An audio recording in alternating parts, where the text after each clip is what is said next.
Hello everyone, welcome to the channel mission Sachivalaya 6.0 mains batch. इसमें आज देखेंगे टास्क नंबर 5 का सलूशन। जो लोग अभी तक पेड बैच से नहीं जुड़े हैं, आर ओ में उनके अच्छे खासे मार्क्स आ रहे हैं, तो वो हमारे पेड बैच से जुड़ करके अपना फाइनल सिलेक्शन ले सकते हैं। पीसीएस वंडर्स टेलीग्राम चैनल से जुड़ेंगे, वहाँ पर इस बैच की डिटेल्स उपलब्ध है। रक्षाबंधन ऑफर आज रात्रि में समाप्त हो जाएगा। तो आज का टास्क दिया गया था आपका, सैटरडे है, मुहावरे, लोकोक्तियाँ, कंप्यूटर और शब्दावली। 40 अंक का इसमें कवर किया गया है 400 में से। सभी प्रश्न अनिवार्य हैं। सबसे पहले प्रश्न देखेंगे, फिर उसका सलूशन देखेंगे। निम्नलिखित मुहावरे और लोकोक्तियों का अर्थ समझाते हुए उनका सटीक वाक्य प्रयोग कीजिए। ये आपके 5 मुहावरे लोकोक्तियाँ पूछी जाती हैं और ये 10 अंक के रहते हैं। बिल्ली के गले में घंटी बांधना, थोथा चना बाजे घना, बहती गंगा में हाथ धोना, छछूंदर के सिर में चमेली का तेल, उड़ती चिड़िया के पंख गिनना। दूसरा प्रश्न था आपका, कंप्यूटर संबंधी प्रश्नों के उत्तर संक्षेप में लिखिए। ये आपके 10 अंक के पूछे जाते हैं। कंप्यूटर में कितने प्रकार की मेमोरी होती है? रैम और रोम में क्या अंतर है? इंटरनेट ब्राउज़र क्या है? उदाहरण के साथ समझाएं। फिर है प्रशासनिक शब्दावली। ये आपकी 20 अंक की पूछी जाती है, हिंदी से अंग्रेजी में। अपमिश्रण, क्षमा याचना, युद्ध विराम, अवधारणा और गोपनीय। और अंग्रेजी से हिंदी में कॉन्सिफिकेशन, हैंडओवर, मॉडिफिकेशन, ऑब्जर्वर और रिकमेंडेशन। इनको आपको हिंदी में अनुवाद करना है। तो आइए देखते हैं, आज के टास्क का सलूशन करते हैं। हमारे सचिवालय 6.0 बैच की एस्पिरेंट है अनामिका नेगी, इन्होंने इस टास्क का सलूशन भेजा है। तो आइए देखते हैं इनका कितना मार्क्स बनेगा और इन्होंने किस तरीके से लिखा है। तो सबसे पहले मुहावरे और उनके अर्थ प्रयोग। देखो, सबसे पहले मुहावरे और लोकोक्तियों को करने से पहले आपको बेसिक अंतर पता होना चाहिए। मुहावरे और लोकोक्तियाँ में अंतर क्या है? कभी कभी क्या होता है कि दोनों को एडजेक्टिव लिख देते हैं आप, और एग्जामिनर शातिर होता है, वो आपके मार्क्स काट देगा। तो देखो, सबसे पहले मुहावरा देखते हैं। मुहावरे में किसी भी देखो, मुहावरा जो होता है वो वाक्यांश होता है। छोटा सा 2-3 शब्द लिखे होंगे, और जैसे मुहावरे, अभी ये अर्थ समझेंगे। जैसे यहाँ पे लिखा है बिल्ली के गले में घंटी बांधना, तो ये आपका क्या है? मुहावरा। और मुहावरे को पहचानने के लिए जो वाक्यांश रहेगा उसके अंत में ना होगा, बड़ा ना। तो अगर बड़ा ना है तो समझ जाइए कि ये मुहावरा है। अच्छा, इसका वाक्य प्रयोग करते समय एक चीज़ ये ध्यान रखेंगे, इसको आप मुहावरे का जो प्रयोग करेंगे उसके या तो प्रारंभिक पार्ट में या मिडिल में उसका एडजेक्टिव लिखेंगे, लास्ट में नहीं लिखेंगे। तो लास्ट में अगर लिखेंगे तो फिर वो लोकोक्ति की तरह माना जाएगा। और लोकोक्ति में क्या होता है? संपूर्ण सेंटेंस होता है, पूरा सेंटेंस रहेगा। जैसे थोथा चना बाजे घना, ठीक है, ये आपका लोकोक्ति हो गई। तो इसी तरीके से आपको देखो, इसमें ना है लेकिन ये पूरा कंप्लीट सेंटेंस है, इसलिए यहाँ पर ये लोकोक्ति होगी। और मुहावरा क्या होता है? वाक्यांश, मतलब जो वाक्य उसका कुछ अंश रहता है, वो होता है आपका मुहावरा। लोकोक्ति में वाक्य प्रयोग जब करेंगे तो लास्ट में उसका जो लोकोक्ति रहेगी उसको एडजेक्टिव लिखते हैं। तो ये बेसिक अंतर आपके हो गए। तो आइए देखो, करते हैं इनका कितना सही है। बिल्ली के गले में घंटी बांधना, अर्थ है स्वयं खतरा मोल लेना, ठीक है। ये वाक्य प्रयोग है निज जिन विभाग में व्यापत अनियमितता पर उंगली उठाना, मानो निज विभाग में, यहाँ पे निज लिखा है, निज विभाग में व्याप्त अनियमितता पर उंगली उठाना मानो बिल्ली के गले में घंटी बांधने जैसा संकटप्रद उपक्रम था। तो यहाँ पर इन्होंने मध्य में ये प्रयोग किया है, तो ठीक माना जाएगा ये सेंटेंस। उसके बाद है थोथा चना बाजे घना, अर्थ है ओछा व्यक्ति का सदा दिखावा करता है। ओछा व्यक्ति सदैव दिखावा करता है, तो यहाँ पर सदैव लिख सकते थे तो ज़्यादा सही रहता। वैसे तो मोहन बड़ी बड़ी बातें करता है, किंतु जब समस्या का हल देने की बात आई तो वह खुद कुछ न कह सका। ठीक ही कहा गया है, थोथा चना बाजे घना, ठीक है। थर्ड है आपका बहती गंगा में हाथ धोना। अब देखो, ये आपका मुहावरा है, ठीक है। बहती गंगा में हाथ धोना, अवसर का लाभ उठाना, इसका अर्थ सटीक है। सीमा के घर के निकट स्थित मॉल में सेल चल रही थी। सीमा को कोई आवश्यक वस्तु की ज़रूरत तो नहीं थी, किंतु मौका अच्छा देख उसने बहती गंगा में हाथ धो लिया। ये गलत है वाक्य प्रयोग। यहाँ पर जो बहती गंगा में हाथ धोना है ये मुहावरा है, तो उसको लोकोक्ति की तरह ट्रीट किया गया है। मुहावरे की तरह आपको ट्रीट करना चाहिए था। ठीक है, तो इसका वाक्य प्रयोग आप यहाँ पर गलत लिखे हैं। ठीक है,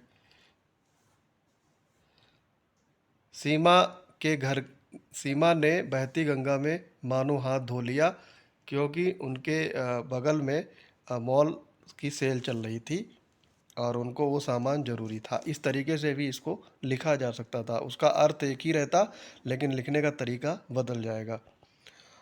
फोर्थ नंबर है छछूंदर के सिर में चमेली का तेल। अयोग्य व्यक्ति को उच्च वस्तु पद प्राप्त हो जाना। अर्थ ठीक है। मूर्ख दिनेश की लॉटरी लगी तो सभी गांव वालों की जुबान पे या जुबान होना चाहिए, जुबान पर एक ही बात थी, छछूंदर के सिर में चमेली का तेल। ये एकदम सही है और ये आपकी लोकोक्ति थी, तो ये आपका राइट हो गया। फिर है उड़ती चिड़िया के पर गिरना, अनुभवी या अत्यंत निपुण होना। राम उम्र में छोटा अवश्य है, किंतु तुम उसे ठग नहीं सकते, क्योंकि वह उड़ती चिड़िया के पंख गिन लेता है। उड़ती चिड़िया के पर गिनना, तो यहाँ पर देखो ये भी आपका मुहावरा है और इसको इन्होंने लोकोक्ति की तरह ट्रीट किया है, तो ये गलत हो गया। सही क्या होना चाहिए था इसमें? राम उम्र में छोटा अवश्य है, लेकिन वो उड़ती चिड़िया के पर गिन लेता है और तुम उसे ठग नहीं सकते। इस तरीके से भी इसको लिख सकते थे। अब ये आपका हो गया कंप्लीट। तो यहाँ पर 10 में से इनको 2 मार्क्स कट जाएंगे, तो 8 नंबर मिल गए। आगे है इसमें दूसरा पार्ट इस कंप्यूटर का था।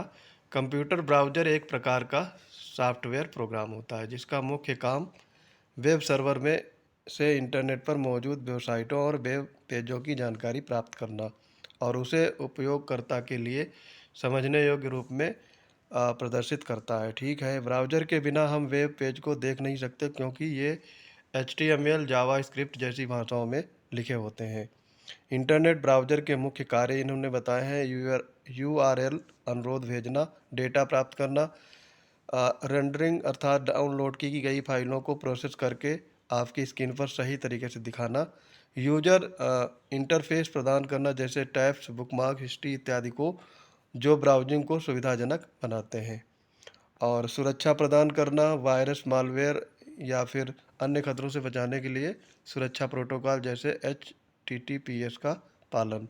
कुछ प्रसिद्ध इंटरनेट ब्राउज़र उदाहरण इन्होंने दिए हैं: गूगल क्रोम, सबसे अधिक उपयोग किया जाने वाला browser; Microsoft Edge Windows operating system के साथ आता है; और सफारी एप्पल iOS के डिवाइसेस पर उपयोग के लिए विशेष रूप से बनाया गया है।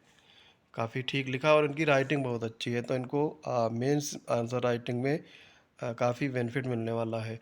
कंप्यूटर में मुख्यतः 2 प्रकार की मेमोरी होती हैं। ये इन्होंने पार्ट को, यानी कंप्यूटर का जो था उसमें ये पहला वाला पार्ट बाद में लिखा है। प्राथमिक मेमोरी क्या होती है? ये सीधे CPU से जुड़ी होती है और इसे मुख्य मेमोरी भी कहते हैं, जिसमें डेटा और प्रोग्राम स्थायी रूप से संग्रहित होते हैं, अस्थायी रूप से संग्रहित रहते हैं। इसका उपयोग CPU द्वारा तुरंत जानकारी प्राप्त करने हेतु किया जाता है। ये 2 प्रकार के हैं, रैम और रोम। ठीक है, तो इन्होंने रैम को क्या बताया है? Random access memory, full form लिखा है। ये वोलाटाइल होती है, अर्थात कंप्यूटर बंद होने पर भी डाटा मिट जाता है। रोम जो होता है, रीड ओनली मेमोरी, ये नॉन वोलाटाइल होती है और ये बंद मतलब जैसे कंप्यूटर अगर बंद भी हो जाता है तो इसमें डेटा सुरक्षित रहता है, और ये इसमें कंप्यूटर से जुड़े फर्मवेयर होते हैं। माध्यमिक मेमोरी क्या है? ये अस्थायी होती है। माध्यमिक मेमोरी क्या है? ये स्थायी यानी परमानेंट होती है और इसमें बड़ी मात्रा में डाटा लंबे वक्त तक संग्रहित किया जाता है। ये CPU से सीधे जुड़ी नहीं होती, बल्कि इसे प्राथमिक मेमोरी से जोड़कर ही उपयोग किया जा सकता है। इसके उदाहरण हैं हार्ड डिस्क ड्राइव यानी HDD, solid disk drive SSD, और USB फ्लैश ड्राइव USB। ठीक है, इन्होंने अंतर बताए हैं क्योंकि अंतर पूछा गया था रैम और रोम में। तो रैम में है डाटा अस्थायी रूप से संग्रहित होता है, रोम में डाटा स्थायी रूप से संग्रहण, पावर बंद होते ही डाटा मिट जाता है रैम में, ठीक है ये। और इसमें पावर बंद होने पर भी डाटा सुरक्षित रहता है। पढ़ने लिखने दोनों में उपयोग, ये रोम जो होता है केवल पढ़ने में उपयोग होता है। प्रकार है डी रैम और एस रैम, डायनेमिक रैम और स्टैटिक रैम। और इसमें प्रकार है ईपी रोम, पी रोम और ई, एक और होता है इसमें ई पी रोम, ये भी लिख सकती थी। स्पीड तेज होती है, स्पीड इसमें धीमी होती है। सामान्यतः आकार बड़ा और महंगी होती है ये, और आकार में छोटी और सस्ती होती है। तो ये इन्होंने अंतर बताए हैं। तो यहाँ पर इनको 10 में से 9 नंबर आराम से मिल जाएंगे। आगे है यहाँ पे प्रशासनिक शब्दावली। ये काफ़ी स्कोरिंग टॉपिक होता है अगर आपको आ रहा है। ये पूरा टास्क ही स्कोरिंग है, 40 में से आप अच्छे खासे मार्क्स गेन कर सकते हैं। अपमिश्रण है, एडल्ट्रेशन, एकदम सही है ये। क्षमा याचना, अपोलगी, ठीक है। युद्ध विराम, सीज फायर, अवधारणा, परसेप्शन, ठीक है। गोपनीय, कॉन्फिडेंशियल। तो ये सारे इनके सही हैं, तो 10 में से 10।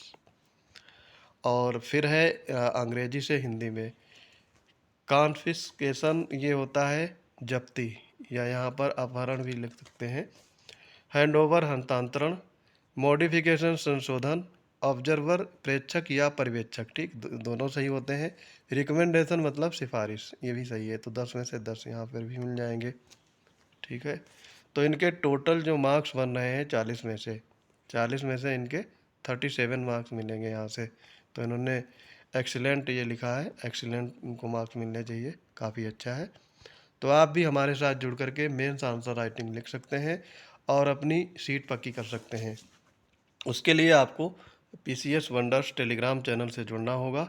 वहाँ पर आपको हमारे mission Sachivalaya 6.0 mains paid batch से जुड़ना होगा, और पेमेंट करने के बाद आप सीधे बैच से जुड़ सकेंगे और मैक्सिमम लाभ अर्जित कर सकेंगे। तो आई होप ये वीडियो आपको समझ में आ गया होगा। मिलते हैं अपने अगले इंपॉर्टेंट वीडियोज़ के साथ, तब तक के लिए पढ़ते रहिए। जय हिंद।